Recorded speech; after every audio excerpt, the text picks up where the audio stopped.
All right, this Knife Thoughts video is going to be a review of this knife, and this is the long-awaited Spyderco Military 2.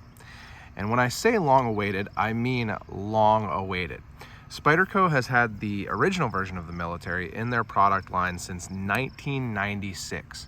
So almost 30 years they've been making the Military in its original configuration, which had a liner lock and a tip-down only pocket clip. Then they came out with the Paramilitary, which was a smaller version of the Military. And in 2010, so 13 years ago, they came out with an updated version of the Paramilitary, which is the Paramilitary 2. And the Paramilitary 2 was upgraded by having a compression lock and a 4-way reversible clip. And the Paramilitary 2 is an EDC classic. It is extremely well known, probably one of the top 3 most recommended knives in the whole market. It's a great EDC knife. It's a tactical knife if you want it to be. Just a really great all-around knife. People really, really love the Paramilitary 2.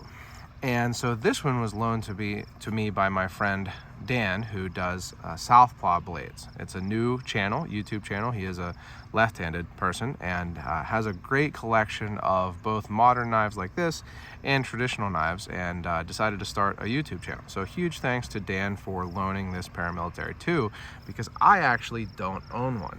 And that's really going to be the main thing that I talk about in this video, which is why I don't like or don't own a Paramilitary 2, and why I was so excited for the Military 2. So first of all, with the original Military, it had, like I said, a liner lock and a tip-down only pocket clip. Now, I don't really think that there's anything wrong with a liner lock, but the Military is not an inexpensive knife. It's a relatively expensive knife. It is, a made in the USA knife, but it's always, $200+. And a liner lock, it just is kind of a lock that you see on more budget knives at this point. There are higher end and maybe more reliable locks. Not that I think that a liner lock isn't reliable. A really well done liner lock is a great lock. I really, like liner locks. But you'd like to see an updated lock on a higher end knife like this. And then the other thing, and the real deal breaker for me, was the tip down only pocket clip. I know a lot of people like tip down carry, and on a larger knife like this, I know people argue for tip down carry because you don't have to move the knife in your hand as much to get to the thumb hole when you take it out of your pocket. So you grab here, pull it out of your pocket, and your thumb is a little closer to the opening hole than if you grab here, pull it out of your pocket, you have to adjust up to that thumb hole. But I just don't like tip down carry. It's just something that I avoid pretty strongly. I don't like the blade spine being against stuff in my pocket. I don't like that the spine of the blade isn't against the seam of my pocket, because I always feel like that gives a little bit of extra security that the blade doesn't open. So I just really, didn't like that. I have seen Militaries. I might have even owned one, but I never kept one or never, decided to really put it in my collection and carry rotation, because again, the main thing being that it had the tip down only clip, but also because I thought that they should update it to the compression lock. I started buying my own knives maybe around 2010, something like that. So when the Paramilitary 2 was already available. So you would think you've updated the smaller version, so why not update the larger version? And I really don't know the answer to that. There's been a lot of discussion about when they were going to bring out the Military 2 on Spyderco's forum and Blade forums and really all the places online that knives are discussed. But I haven't really seen a really strong answer as to why they didn't come out with an updated Military. And then kind of a surprise reveal last year at Blade Show, Spyderco revealed that they were finally doing a Military 2. And so I was really excited. And the reason for that, the reason why I haven't gotten a Paramilitary 2, is because despite a lot of people considering this to be a larger knife, this knife just doesn't have a main grip area that is big enough for my hand. So let's talk about that. When you open up this knife, you can see that much a good part of the length of the handle, the full length of the handle, isn't given to this main grip area. So you can see from here, there's a hump, and then a palm swell, and then the guard there. Much of the handle is used in this kind of butt area here. So you've got like half an inch or so, and then the 50-50 finger choil, maybe an inch, half an inch, something like that. You're not getting the full length of the handle. So I've talked about how I don't like the Paramilitary 2 because it's not long enough for my hand, and people were like, oh, it's got this long handle. Yes, it does have a long handle, but much of the handle isn't used for the main grip area. So for me to get a grip on it, I have to choke up. So if you see here, when I grab index finger in this, just below the guard, my pinky finger is right on that hump. So it's just not comfortable. It doesn't feel right in my hand, and I don't want to have to choke up. I actually like the PM3 or whatever they call it. People argue about PM3 versus Paramilitary 3, all that kind of thing. Whatever it's called, the smaller version, I actually like it better because it has a less abrupt hump here. And so, it feels a little bit more comfortable in my hand to have my pinky on that. But I've had several Spyderco Military 2s, and I've just never been able to keep them because I just don't like how it feels in my hand. My pinky is right on that hump. And I have wide hands. I don't have like crazy wide hands. So I think that there's probably a good number of people who also won't find this main grip area to be long enough for their hands. But when I have seen the military, it has felt perfect in my hand. So I really wanted them to come out with this updated version so that I could have this classic model with the great blade shape, the comfortable handle shape, but in a size that fit my hand. So I was really, really excited. And like I said, they announced the Military 2 at Blade Show last year, so 2022. And it took a while to come out. Spyderco has kind of gone away from announcing knives well in advance because people complain about it. And so finally, I saw just before Blade Show 2023 here that they had sent just a couple of them to longtime Spyderco fans, like Rich Cox on the Spyderco Facebook groups and everything, got one of them. And so I knew that they were coming soon, and I was really hoping that I was going to be able to get one at Blade Show because I was going to Blade Show and I thought that they might have them for that. So I got the Blade Show, and first of all, I was very overwhelmed, but I went to Spyderco and they said that they thought that they might have some, and it turned out they did. They had only a few, and I really think that they said like 8 of them. They might have said 80, but I really think that they said 8. And they said that they were the first ones off of the production line. And so I was really excited. I really wanted to get one, and it really ended up being the only knife I bought for myself at Blade Show.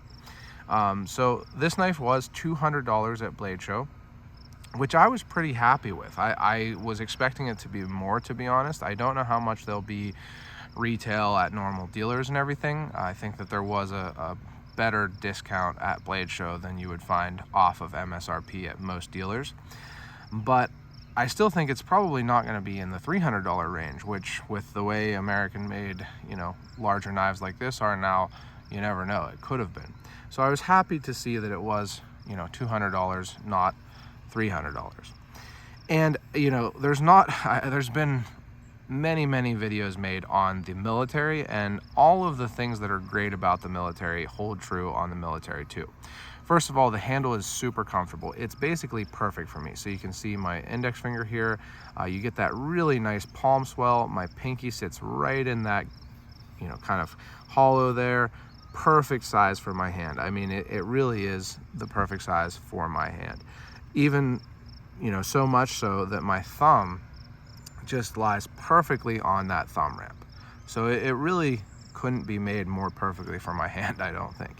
And then of course you can use the choil if you're going to do more delicate work with this big blade. And I have used the choil, and it's comfortable in that grip also.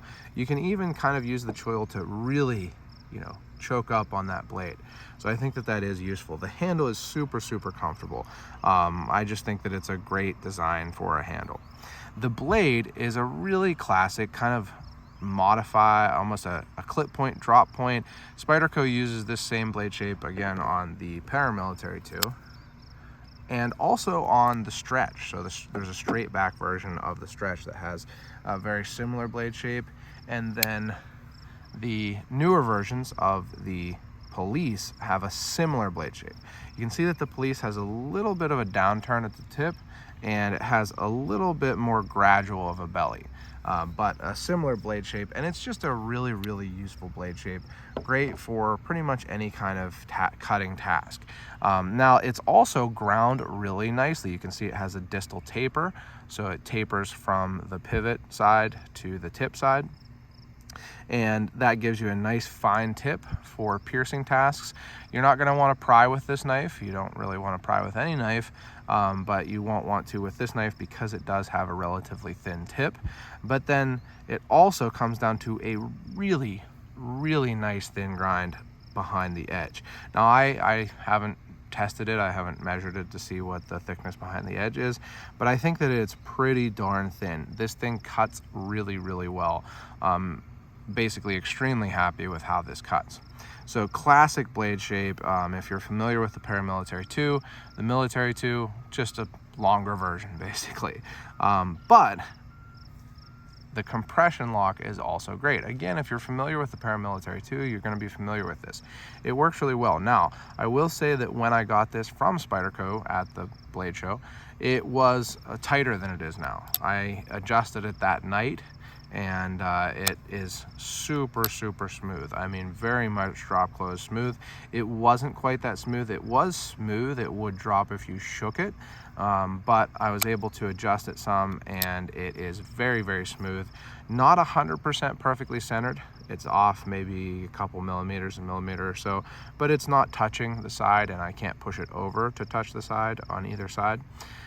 So I don't mind that. Some people will, but I don't mind that. Particularly that it is off center to the side that I press into, because that way when I'm pressing into the hole to open it, I'm pressing it away from the side that it's off center to. But very, very smooth, and I was able to adjust it and have it be this smooth without any blade play at all. It is very, very, very solid. I have used this knife pretty heavily in the couple weeks since I got it at Blade Show, and it has held up really well. I've lopped some limbs off, small little limbs off of trees, stuff you probably shouldn't even necessarily do, and cut, food, did some food prep, cut some boxes, all the normal EDC stuff, plus some heavier stuff, and it has not loosened at all. Now, one thing that I did want to mention is that this knife is S30V, CPM S30V. And that brings me to a point that I'm going to make about this knife, and I want to make, but emphasize that I am super happy with this knife.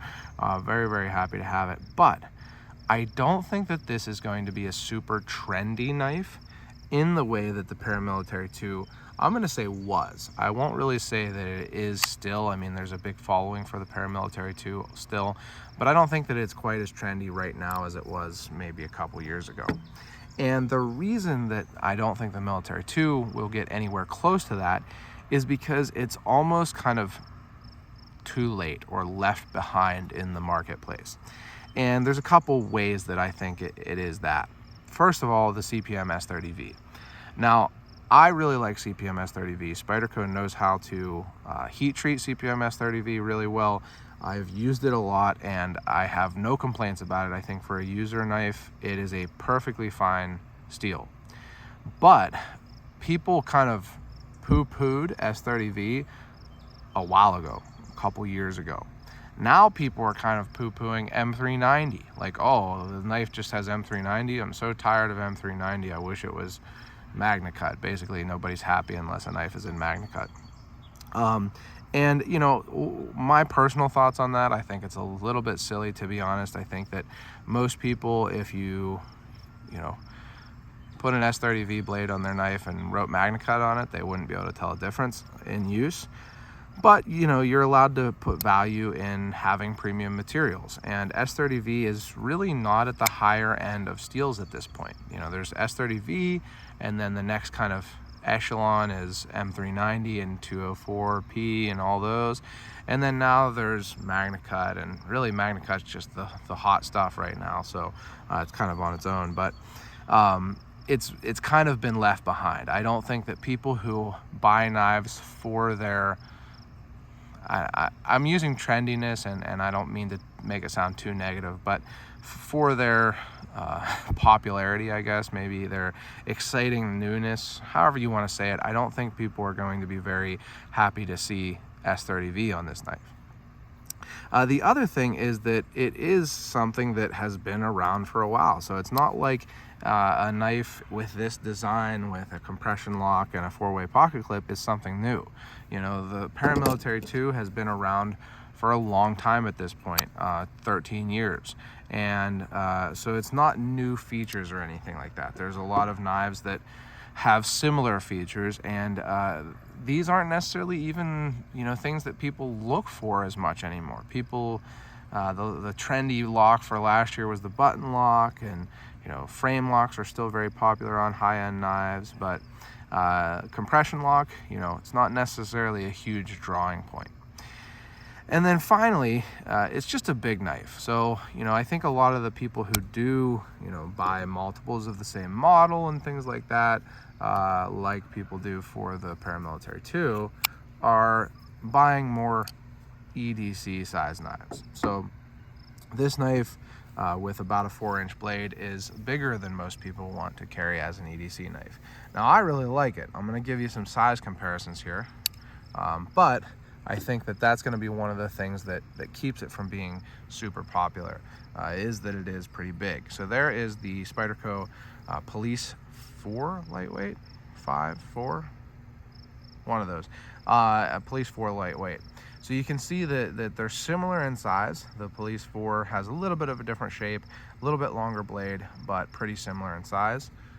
Here is the ProTech Godfather, so another large kind of tactical knife, similar in size. So there's a couple black knives, black tactical type knives for you. Here's one more.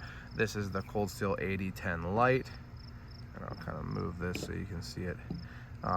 Pretty similar in length, but a little shorter blade on the 8010 Light. So it's definitely a big knife, and I'll show it in comparison to a couple, you know, still on the larger end of EDC knives, but knives that people consider to be still EDC-able, I would say. Here is the Paramilitary 2. Couldn't really give you a better comparison. So there's the Paramilitary 2. You can see the military is a lot bigger.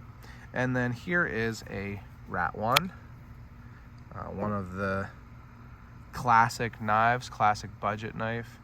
And then here is a Benchmade full-size Griptilian. So some people consider the full-size Griptilian to be big for EDC, and you can see that the military is, again, quite a bit bigger. So it is definitely a larger knife. Now, I, again, don't mind that at all. I like carrying larger modern knives because I often, or pretty much always, carry a traditional knife with me also. And so if I, for some reason, which does not happen very often in my life, for some reason, if I need to take out and use a knife but don't want to scare someone or something, I'll take out my traditional knife. But I like to have a larger knife with me also. So I don't mind it at all, but those are just some reasons that I think that this knife is not going to necessarily be super popular with enthusiasts. Now, I think people who are, you know, maybe more on the user end, but like a nice premium knife, might be interested in this, you know, more interested in this knife. But I think that, you know, probably a lot of the sales do come from the enthusiast side. So it's too bad that I don't expect this to be a hugely popular knife with enthusiasts, because I love it. I really do. I've carried this knife pretty much every day since I got it, since I was able to carry it, or that I was able to carry it, and I have really enjoyed carrying it and using it. It is a great classic design. It feels great in the hand. It cuts great. It works perfectly. I have no complaints about it, really. And also, I was able to get it engraved by way of knife, and they were at Blade Show and engraved it. They did a great job, I think, of putting my logo on there. So just a nice way for me to remember that I got this at Blade Show. And I think it's a great knife. I hope that you have enjoyed this video. If you have, make sure you give it a thumbs up. Also, you can check out my website, knifethoughts.com, where I post articles on knives like this and knife-related topics. And last but not least, as always, don't forget to go out and do good.